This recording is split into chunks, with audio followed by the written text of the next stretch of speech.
मैं सिमरू माता शारदा बैठे जहवा आए।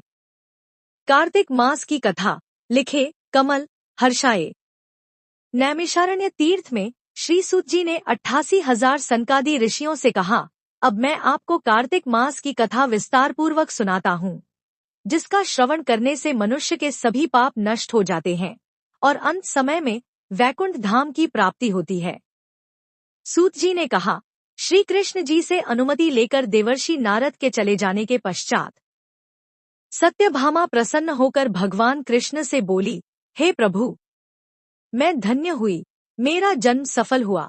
मुझ जैसी त्रैलोक्य सुंदरी के जन्मदाता भी धन्य है, जो आपकी 16,000 स्त्रियों के बीच में आपकी परम प्यारी पत्नी बनी। मैंने आपके साथ नारद जी को वह कल्पवृक्ष आदिपुरुष विधिपूर्वक दान में दिया, परंतु वही कल्पवृक्ष मेरे घर लहराया करता है। यह बात मृत्युलोक में किसी स्त्री को ज्ञात नहीं है।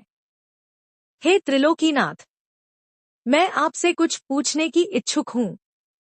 आप मुझे कृपया कार्तिक महात्म्य की कथा विस्तार पूर्वक सुनाइए, जिसको सुनकर मेरा हित हो और जिसके करने से कल्प पर्यंत भी आप मुझसे विमुख न हो।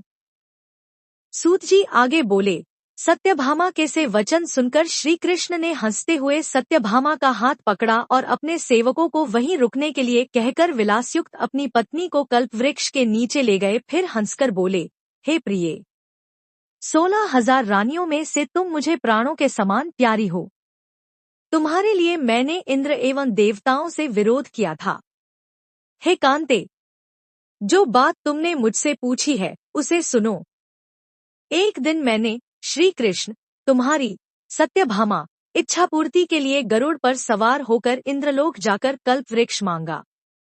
इंद्र द्वारा मना किए जाने पर इंद्र एवं गरुड़ में घोर संग्राम हुआ और गौलोक में भी गरुड़ जी गौं से युद्ध किया। गरुड़ की चोंच की चोट से उनके कान एवं पूंछ कटकर गिरने लगे, जिससे 3 वस्तुएं उत्पन्न हुई।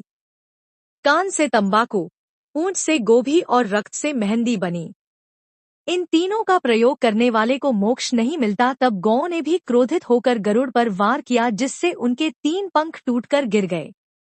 इनके पहले पंख से नीलकंठ, दूसरे से मोर और तीसरे से चकवाचकवी उत्पन्न हुए।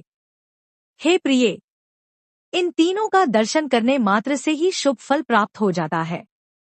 यह सुनकर सत्यभामा ने कहा, हे प्रभु, कृपया मुझे मेरे पूर्व जन्मों के विषय में बताइए कि मैंने पूर्व जन्म में कौन कौन से दान, व्रत व जप नहीं किए हैं। मेरा स्वभाव कैसा था, मेरे जन्मदाता कौन थे और मुझे मृत्युलोक में जन्म क्यों लेना पड़ा। मैंने सा कौन सा पुण्य कर्म किया था जिससे मैं आपकी अर्धांगिनी हुई। श्री कृष्ण ने कहा, हे प्रिये, अब मैं तुम्हारे द्वारा पूर्व जन्म में किए गए पुण्य कर्मों को विस्तार पूर्वक कहता हूँ, उसे सुनो। पूर्व समय में सतयुग के अंत में मायापुरी में अत्रि गोत्र में वेदांत का ज्ञाता देव शर्मा नामक एक ब्राह्मण निवास करता था। वह प्रतिदिन अतिथियों की सेवा, हवन और सूर्य भगवान का पूजन किया करता था। वह सूर्य के समान तेजस्वी था। वृद्धावस्था में उसे गुणवती नामक कन्या की प्राप्ति हुई। उस पुत्रहीन ब्राह्मण ने अपनी कन्या का विवाह अपने ही चंद्र नामक शिष्य के साथ कर दिया। वह चंद्र को अपने पुत्र के समान मानता था और चंद्र भी उसे अपने पिता की भांति सम्मान देता था।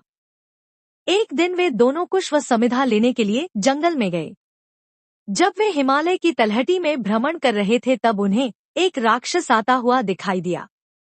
उस राक्षस को देखकर भय के कारण उनके अंग शिथिल हो गए और वे वहां से भागने में भी असमर्थ हो गए। तब उस काल के समान राक्षस ने उन दोनों को मार डाला।